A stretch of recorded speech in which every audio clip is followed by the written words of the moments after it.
सोहनपुर गांव में रामलाल नाम का एक लकड़हारा रहता था। वो अपनी जीविका चलाने के लिए गांव के पास के ही जंगल से रोज लकड़ियां चुनता और उन्हें बेचकर कुछ पैसे कमा लेता था। इसी तरह उसका गुजारा चल रहा था। कुछ दिनों के बाद रामलाल की शादी हो गई। उसकी पत्नी बड़ी खर्चीली थी, इसलिए अब उतनी लकड़ियों को बेचकर घर चलाना मुश्किल हो गया था। ऊपर से रामलाल की पत्नी कभी नए कपड़े खरीदने के लिए तो कभी किसी दूसरी चीजों के लिए रामलाल से बार बार पैसे मांगती थी। अगर पैसे न मिले तो रूठ जाती। रामलाल अपनी पत्नी से बहुत प्यार करता था, इसलिए उसकी नाराजगी वो बर्दाश्त नहीं कर पाता था। रामलाल ने ठान लिया कि वो अब ज्यादा लकड़ियां इकट्ठा करके बेचेगा ताकि उसकी पत्नी को रोज रोज पैसों की कमी न हो। पत्नी की इच्छा पूरी करने के लिए आज रामलाल घने जंगल तक चला गया और बहुत सारी लकड़ियां चुनकर बाजार में बेच दी। ज्यादा लकड़ियों के ज्यादा पैसे मिले तो खुश होकर रामलाल ने सारे पैसे अपनी पत्नी को दे दिए। अब रोज रामलाल ऐसा ही करने लगा। देखते ही देखते उसके मन में लालच इतना बढ़ गया कि उसने धीरे धीरे पेड़ काटना भी शुरू कर दिया।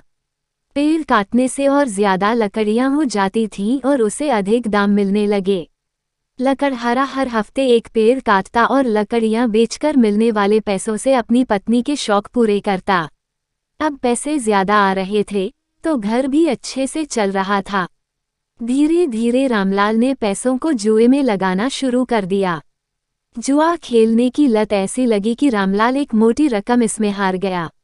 अब इस रकम को चुकाने के लिए रामलाल ने एक दो मोटे मोटे पेड़ काटने का फैसला लिया। जैसे ही रामलाल ने जंगल में जाकर अपनी कुल्हाड़ी को एक बड़े से पेड़ पर चलाने की कोशिश की तो उस पर पेड़ की टहनी ने हमला कर दिया। रामलाल चौंक गया, फिर उसे पेड़ की एक टहनी ने लपेट लिया। रामलाल कुछ समझ नहीं पाया कि यह सब क्या हो रहा है। तभी पेड़ से आवाज आई, मूर्ख, तू अपने लालच के चक्कर में मुझे काट रहा है। तू सारे पैसे जुए में लुटा देता है और फिर पैसे लौटाने के लिए पेड़ काटने आ जाता है। तुझे पता है कि पेड़ कितने कीमती होते हैं। हमारे अंदर भी जान बसती है और हम तुम इंसानों को जीने के लिए हवा, धूप में छाया और भूख को शांत करने के लिए फल देते हैं, लेकिन तू अपने स्वार्थ के लिए हमें ही काट रहा है। पेड़ ने कहा, आज तू रुक, यही कुल्हाड़ी मैं अब तेरे ऊपर चलाऊंगी। पेड़ की टहनी कुल्हाड़ी से रामलाल पर वार करने ही वाली थी कि वह गिड़गिड़ाने लगा। उसने माफी मांगते हुए कहा, मुझसे गलती हुई है, लेकिन मुझे सुधरने का एक मौका दो।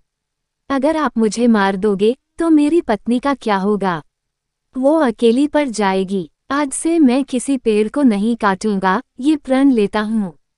ये सब सुनकर पेड़ को रामलाल के ऊपर दया आ गई। उसने रामलाल को छोड़ दिया। छूटते ही रामलाल भागकर अपने घर गया और पैसों के लालच में न आने का संकल्प ले लिया। कहानी से सीख, लालच में आकर पर्यावरण के साथ खिलवाड़ नहीं करना चाहिए। हमें ऑक्सीजन पेड़ से ही मिलती है। इन्हें काटकर हम खुद अपने जीवन में संकट को ला रहे हैं।